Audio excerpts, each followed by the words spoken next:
Well, we can talk now to Martin Lewis, who's Chief Executive of Money Saving Expert. Good morning. Good morning. You've been very critical of the lack of action by government, but we are hearing now about a meeting tomorrow, the Chancellor and the Business Secretary getting together, the big energy companies. What do you think should come out of that? Well, you know, just to put it in context, I called together a meeting of the big energy companies myself, and we did it about 2 months ago, and we managed to close a few of the very low-hanging fruit that were there, and we're still working with them. I'm not that sure what can come out of a meeting with the big energy firms. This is way beyond meeting with them. And the one big thing is delinking the price of renewables from the price of gas, and that's already been put out in a consultation. But in the situation we're in so far, this is not the big energy companies. If we want, we can put a windfall tax on them and take more money from them. They're not going to do that voluntarily. But what we have to do is put more money into people's pockets to pay this. The price cap is set by a methodology published by Ofgem, and it's based on wholesale prices of gas, the year ahead wholesale prices. It's not the big energy companies who are setting that. It's the government's own regulator. And the latest prediction, it is important everybody understands the scale of this. Remember, it went up 54% in April. The latest prediction is in October, the price cap will go up 81%. So that takes a typical bill to £3,582. This is Cornwall Insights analysis. And then it will rise a further 19% in January, taking a typical bill to £4,266 a year. So put it like this, for every £100 a month you pay of direct debit now, that will go up probably at the end of August, before the new Prime Minister is in place, to £181. It will then go up and again in January to £215. Sitting down with the energy companies is the right thing to do, but ultimately it is government and government alone who is the only one that can make the decision to stop the terrible cataclysmic risk millions of people in our nation face this winter, and it needs to do it soon. And there is, as you all know, an intense debate about what is the best means of helping all of those people. Boris Johnson has said he's absolutely certain that his successor will offer further help to households on bills. There is debate. Now, the actual mechanism with which we help people, I'm relatively agnostic. We have precedent here. We had in May, the government put forward a package of around £400 for every household, up to £1,200 to the poorest households, to try and deal with what was going to come in October. Back then, we thought £2,800 would be what the price cap is in October for someone on typical use.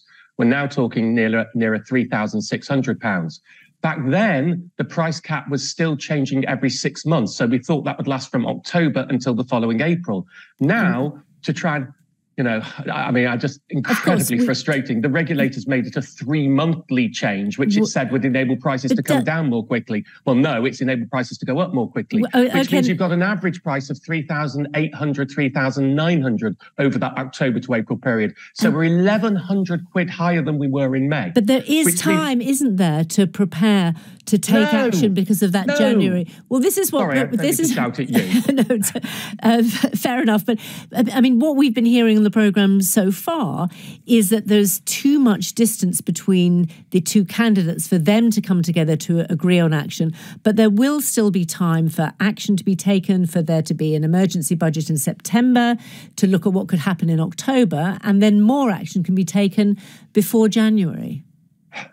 Look, the first thing is, we know this is coming. The thing that annoys me most when I hear politicians talk is they say, we have to wait till we get the figures. Well, when there was a political crisis back in May with Boris Johnson, a reputational crisis, and they brought forward the announcement on energy bills, at that point, they asked Ofgem for forward guidance. It's published its forward guidance, and they came up with their proposals. There is nothing stopping them doing that again. Frankly, we know almost exactly what's going to happen. Within 5% now, we know that the price cap rises I'm talking about are accurate.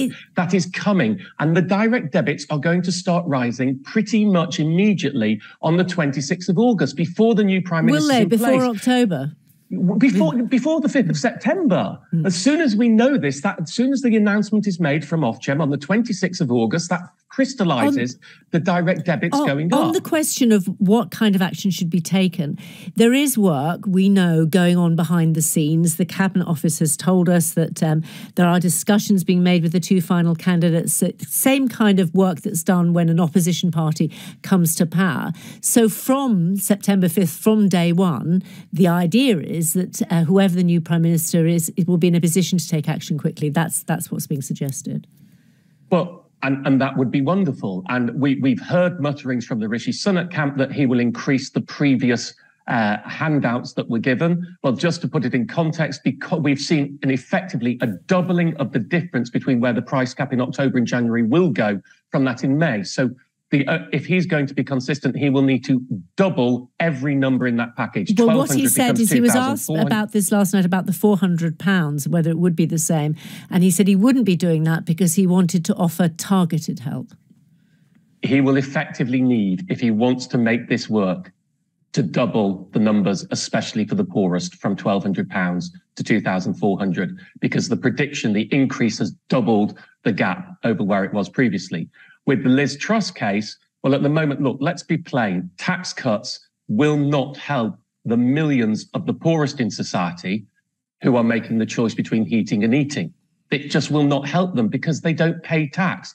State pensioners, the new energy price cap on typical use, and many pensioners have higher than typical use for obvious reasons, is going to be 45% of the current state pension and more of the older form of the state pension. 45%. This is not a mortgage. This is not rent.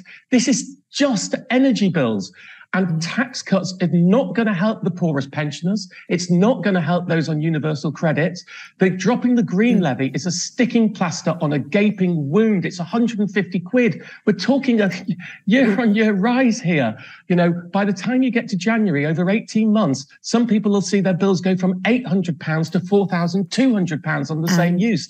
This is a national crisis on the scale that we saw in the pandemic. We are currently in that position where we are watching the beds in European hospitals and doing nothing about it and allowing people go to sporting events. And do not negate the mental health damage that is being done to people in panic now across the nation.